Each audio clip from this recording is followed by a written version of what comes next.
नमस्कार, मैं डॉक्टर विक्रम। मैं डायरेक्टर हूँ न्यूग्राफ्ट हेयर ट्रांसप्लांट क्लिनिक और हम लोग 2010 से हेयर ट्रांसप्लांटेशन कर रहे हैं। हमारा सबसे पहला क्लिनिक जो था वो सेक्टर 1 में था और सेक्टर 10 में था, SCO 1 सेक्टर 10 माउंट व्यू के ऑपोजिट। उसके बाद पिछले 6 साल से हम लोग यहीं पे सेक्टर 22D में काम कर रहे हैं हेयर ट्रांसप्लांट का। हेयर ट्रांसप्लांट में इनोवेशंस कर रहे हैं। 2016 से ऑनवर्ड हम लोगों ने जो ट्रेडिशनल हेयर ट्रांसप्लांट की टेक्नोलॉजी थी उसको चेंज किया है और अभी जो है न्यू DHT हमारी सबसे लेटेस्ट टेक्नोलॉजी है, जिसे बहुत सारे लोगों ने इंडोर्स किया है, डॉक्टर्स ने इंडोर्स किया है और बहुत अच्छे से इसके हमारी फैट टॉलरेंस की है। देखिए, सबसे पहले अगर हम किसी भी मेल की बात करते हैं, एक मेल की बात करते हैं, तो क्या होता है कि ये आपकी एक नेचुरल हेयर लाइन है जो कि तकरीबन 15 साल की उम्र में ऐसा रहता है। बट उम्र के साथ साथ क्या होता है कि ये पीछे जाने स्टार्ट हो जाती है और इवेंचुअली ये सारा ऊपर का हिस्सा खाली हो जाता है। अब किसी का ये ऊपर का हिस्सा जल्दी खाली होता है, किसी का लेट खाली होता है। बट जो सबसे इम्पॉर्टेंट चीज़ समझने वाली है वो ये है कि ये जो साइड पे बाल रहते हैं ये बहुत लंबा समय तक जिंदा रहते हैं। यही हमारी हेयर ट्रांसप्लांट की जो प्रोसेस है उसका ये बेस है या उसका एक ये आधार ये है कि ये वाले रूट्स जो है परमानेंट होते हैं, इनकी लाइफ ज़्यादा होती है। इन रूट्स को हमने यहाँ से ज़िंदा हालात में ला के और आगे जो फ्रंट का बॉल्ड एरिया वहाँ लगाना होता है। इसी को हम हेयर ट्रांसप्लांट। हेयर ट्रांसप्लांट देखिए है तो एक सर्जिकल प्रोसेस। अगर हम शरीर के अंदर से कोई चीज़ को निकाल रहे हैं और फिर वापस उसको इंसर्ट कर रहे हैं, डाल रहे हैं, इस पूरी प्रोसेस के अंदर अगर हमें सफाई का, इन्फेक्शन का, इंस्ट्रूमेंट्स का और जो करने वाला व्यक्ति उसके तजर्बे का अगर हमने ध्यान नहीं रखा तो फिर ऑब्वियसली वो तो आपको एक हल्का सा कील भी अगर कहीं लग जाता है तो वो भी आपको जान पे हावी हो सकता है अगर उसमें इन्फेक्शन हो गया तो, है ना। सो डेफिनेटली सर्जरी है तो इसमें रिस्क तो इन्वॉल्व है ही है। तो हेयर ट्रांसप्लांट में डिपेंड करेगा आपका एरिया कितना है। मसलन अगर जैसे हम ऊपर से देखते हैं, अगर किसी का सिर्फ फ्रंट का इतना एरिया है, 1/3 तक एरिया है, तो समझिए 6 से 8 घंटे। पूरा अगर ऊपर से खाली है तो समझ लीजिए 1 दिन। इससे भी ज़्यादा है अगर आगे तो 1.5 दिन। इस तरीके से इसमें पेशेंट को एडमिट करते हैं ट्रांसप्लांट? नहीं। ट्रांसप्लांट की जो भी लेटेस्ट हम लोग जितनी भी टेक्निक्स यूज़ कर रहे हैं उसमें एडमिशन की ज़रूरत नहीं होती। आप आए, आपने ट्रांसप्लांट कराया, आप चले गए। इवन 2 दिन के प्रोसीजर में भी शाम के वक्त आप अपने घर जा सकते हैं, अगले दिन मॉर्निंग में आप सुबह में फिर आ सकते हैं आके और अपने प्रोसीजर को कंटिन्यू। हमने अब ट्रांसप्लांट को ऐसे समझ लीजिए कि 2 गमले हैं, एक खाली है और एक में बहुत ज़्यादा पौधे हैं हमारे पास। तो एक से निकाल के दूसरे में लगाएंगे तो अगर वो गुलाब का फूल है तो गुलाब आएगा, है ना। तो अगर पीछे सफ़ेद बाल है तो सफ़ेद ही आएगा। उसके कैरेक्टरिस्टिक्स में, उसकी क्वालिटी में हम कोई चेंजेस नहीं कर सकते। सफ़ेद है सफ़ेद आएगा, ब्लैक है ब्लैक आएगा। नहीं, बिल्कुल नहीं। लाइफ टाइम का कोई सिनेरियो नहीं होता, क्योंकि अगर आप ये मान के चलिए कि अगर बॉल्डनेस स्टार्ट हुई है, अगर ये किसी व्यक्ति ने यहाँ से गंजा होना स्टार्ट किया है तो आप देखेंगे समय के साथ अगर वो कोई एक्टिविटी नहीं करते, यानी कि कोई मेडिसिन, कोई सीरम, कुछ भी इस्तेमाल नहीं करते, तो फिर तो इसने तो बढ़ते ही जाना और अल्टीमेटली पूरा स्कैल्प आपका जो खाली होके रहेगा, है ना। तो ट्रांसप्लांट के अंदर हमने पीछे से रूट्स आगे लेके आएंगे।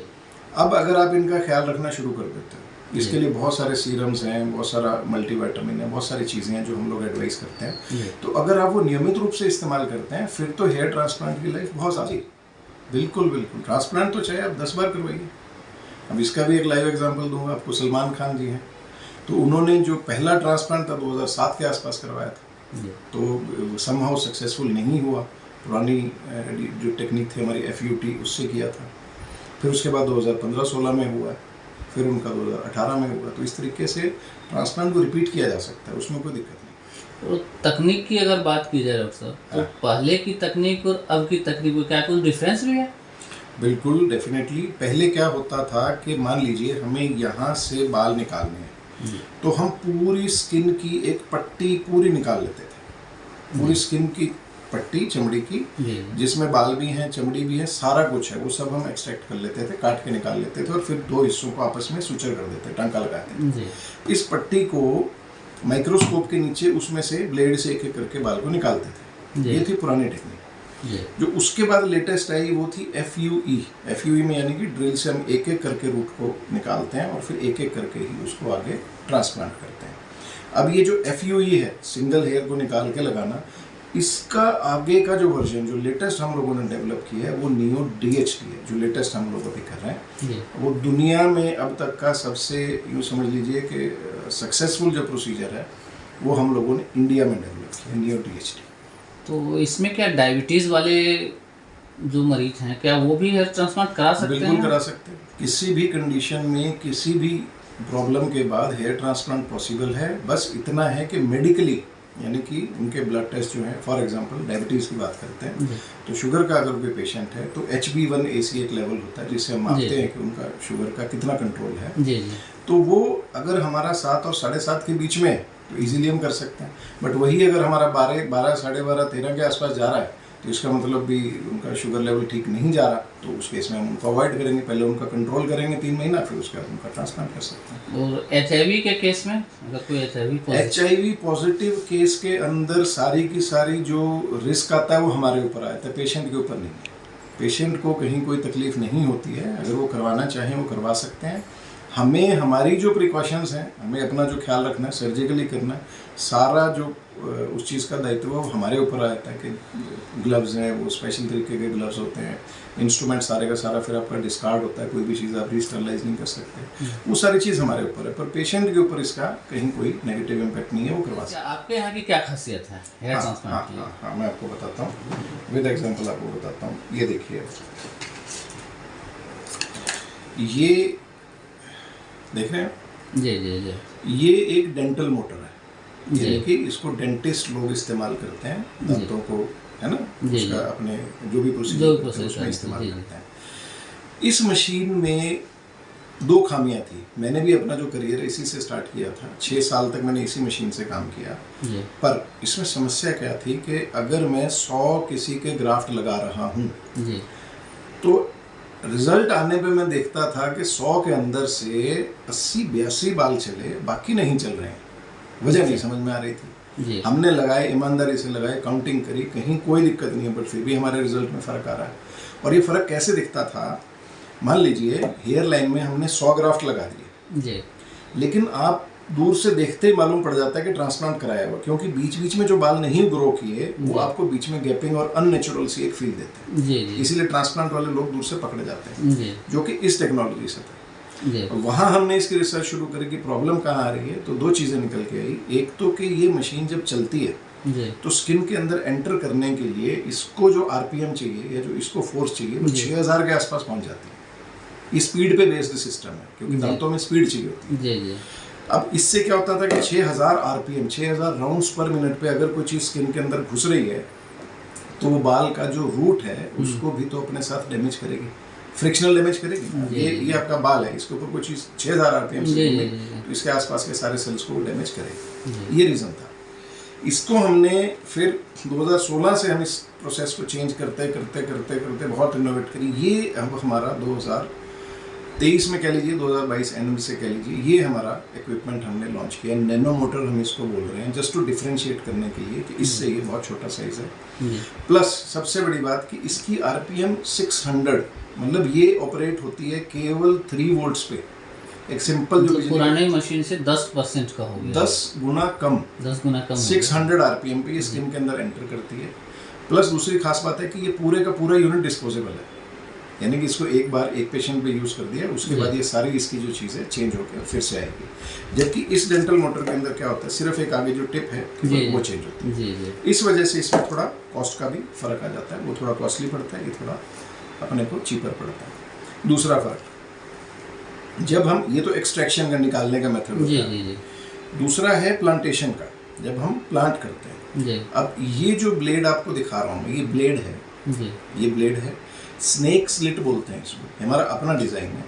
खासियत इसकी क्या है कि जो ये मटेरियल इसमें यूज़ हुआ है टाइटेनियम है, हार्डेस्ट मेटल है, स्टील से 10 गुना ज़्यादा ताकत रखता है। तो इसमें जो हम स्लिट करेंगे या जो छेद बनाएंगे स्किन के अंदर, वो सारी स्लिट्स का सेम साइज रहेगा और साइड पे इंजरी नहीं जाएगी। इसकी जगह पे जो ट्रेडिशनली यूज़ करते हैं वो FUE के अंदर ये सिंपल नीडल यूज़ करते हैं। जो ये वाली नीडल है। इस नीडल से क्या है कि ये इसकी खुद का जो इसका डायमीटर है, अगर आप इसको देखेंगे वो काफ़ी बड़ा है। जी, जी, तो बड़ा होने की वजह से अगर हमने इसका साइज, मैंने फॉर एग्जांपल 0.9 mm लिया है, तो इसका साइज स्किन के अंदर जाता है 1.3 mm हो जाता है। जी जी जी। तो इससे जो चाहिए हमें 0.9, साइज में मिल रहा है 1.3, तो कोलेट्रल इंजरी ज़्यादा होगी, यानी कि जहाँ हमें जितना चाहिए था उससे 1.25 गुना ज़्यादा हमारा डैमेज इसके अंदर हमें देखने को मिलता है। इसी वजह से हमारे रिजल्ट्स में प्रॉब्लम आती है, हीलिंग डिले हो जाती है, हीलिंग में समय ज़्यादा लगता है। तो इन दो चीज़ों से हमारा बहुत ज़्यादा फर्क पड़ेगा। तो नियो DST जो हमने प्रोसीजर लॉन्च किया है उसका 100% हम लोग सक्सेस रेट मान के चल रहे हैं। यानी कि अब तक हमने अप्रॉक्सीमेटली मान के चलिए 600 के आसपास हमने क्लाइंट्स किए होंगे। 600 में से केवल 2 क्लाइंट्स में हमें समस्या आई है, वो भी समस्या सिर्फ इतनी कि हेयर फॉल कंट्रोल नहीं हुआ, रिजल्ट्स में दिक्कत नहीं है, हेयर फॉल उनका किसी न किसी वजह से चल रहा है। तो उस पर भी हम काम कर रहे हैं, आगे मेडिसिन से कैसे किस तरीके से कंट्रोल करें। डर जाते हैं हेयर ट्रांसप्लांट कराए लेंगे, क्या होगा आगे, फिर बाल रहेगा या नहीं रहेगा, फिर बाल झड़ेंगे या हेयर फॉल, क्या इस तरह का क्या आप कहना चाहेंगे? मैं बताता हूँ। देखिए ये बिल्कुल फैक्ट हो गया है, क्योंकि हेयर ट्रांसप्लांट अब आप देखेंगे तो हैरान हो गया मैं एक दिन कि नाई के पास से एक क्लाइंट आया मेरे पास। जी। तो बोले कि तो सर आपके जो यहाँ पे नाई हैं, सैलून वाले हैं, उन्होंने ऊपर एक कमरा खाली रखा हुआ है, वो बोलते हैं कि आप ऊपर ट्रांसप्लांट करा लीजिए, मैं लड़कों को बुला देता हूँ। बोले कौन लड़के? टेक्नीशियन जो बड़े क्लिनिक्स पे काम करते हैं, उनके साथ हमारा टाइप है, वो आके आप कहें कर देंगे। मतलब ये मेडिकल प्रोसीजर है, OT चाहिए, साफ सफाई, स्टरलाइजेशन को तो सब कर लेंगे आके अपने आप। तो जब इस लेवल तक चीज़ें नीचे डाउनग्रेड हो गई हैं, तो फिर आप क्वालिटी की एश्योरेंस तो नहीं देख सकते ना। एक डॉक्टर से अगर आप इवेल्युएट करवा के प्रॉपर एक नाम से कोई क्लिनिक है, मान लीजिए मेरा क्लिनिक है, मेरी फेस वैल्यू पे, मेरे फेस पे अगर कोई क्लिनिक चल रहा है, तो आप मेरे से आके मिले, क्वालिटी है, प्रोसीजर आपने किया, तो जिम्मेवारी मेरे ऊपर आ गई। अब मैं मिलूँ ही ना आपसे, आपको एक मैनेजर मिले या एक टेक्नीशियन मिले और वही आपका सारा प्रोसीजर कर दे, तो जिम्मेवारी कौन लेगा? यहाँ आ जाती है बात। तो क्लिनिक की चॉइस अगर आपकी ठीक है तो हेयर ट्रांसप्लांट एक 100% सक्सेसफुल प्रोसीजर है, फेलियर के चांसेस नाम मात्र के। बट वही बात है कि जहाँ आपको क्वालिटी मिलेगी वहाँ आपको खर्चा भी ज़्यादा करना पड़ेगा। अब जब आप खर्चा बचाने चलेंगे तो फिर आप टेक्नीशियन के हत्थे चढ़ जाएंगे। अब टेक्नीशियन लोग अपने हिसाब से काम करते हैं, उनकी जिम्मेवारी नहीं होती, उन्होंने काम किया, कल आज यहाँ पोटली उठा के बैठे हैं, कल दूसरी जगह बैठ जाएंगे। ये फर्क है, इस वजह से लोगों को विश्वास। पब्लिक के लिए, आम जनता के लिए क्वेश्चन है कि ये आखिर हेयर फॉल, हेयर ट्रांसप्लांट करने की जरूरत क्यों पड़ती है? इसका भी कुछ कारण है? लोगों के बाल, देखिए जेनेटिक जीन्स जो होती है ना, जीन्स जो होती है वो पार्ट प्ले करती हैं। अगर पिताजी के बाल नहीं है, माताजी वाली साइड, आपके जो मामा नाना है उधर बाल नहीं है, तो बहुत सारे चांसेस हैं कि जो बच्चा है आगे उसके भी बाल, उसका जो हेयर फॉल है अर्ली एज में स्टार्ट हो जाए, है ना। अब एक बार बाल उड़ने स्टार्ट हो गए, मान लीजिए उम्र 24-25 साल है, तो आपकी एक्चुअल एज लगने लगेगी जी, ये तो 35-40 साल का बंदा लग रहा है। तो शादी में अड़चन है, आजकल IT है, IT के अंदर भी एज को बहुत प्राथमिकता दी जाती है। प्राइवेट सेक्टर में जहाँ पे भी आप जाते हैं, उनको लगता है बूढ़ा आदमी कितना काम कर लेगा, तो वहाँ एक मजबूरी बन जाती है। तो आजकल जो यंगस्टर्स हैं, आप मान लीजिए हमारे पास 90% जो क्लाइंट्स आते हैं वो 25 से लेके और 40 की एज ग्रुप के बीच में। तो ट्रांसप्लांट की एक जो अपनी ज़रूरत है, एस्थेटिक वैल्यू है, वो तो है ही, है ना। तो इसलिए ट्रांसप्लांट की वो ज़रूरी होता है। दूसरा एक सबसे बड़ी बात है, मान लीजिए कि आपके बाल केवल आगे आगे से झड़ेंगे, ये बाल आपके हैं। अब जिस दिन आप ट्रांसप्लांट कराओगे, अगर आपने अच्छी क्लिनिक से कराया है, वो खाली ट्रांसप्लांट नहीं करेगा, वो आपका जो पीछे का एरिया है इसको भी बचाने की पूरी कोशिश करेंगे और आपको गाइडेंस देंगे कि ये इसको भी बचाओ। तो वो जब आप उस एक सिनेरियो में आ जाते हैं, उसमें आ जाते हैं, तो आपका ओवरऑल फिर जो लाइफ है हेयर की, वो इंक्रीज हो जाता है, क्योंकि आप ध्यान रखना शुरू कर देते हैं। तो कुछ डाइट का भी असर पड़ता है? बिल्कुल।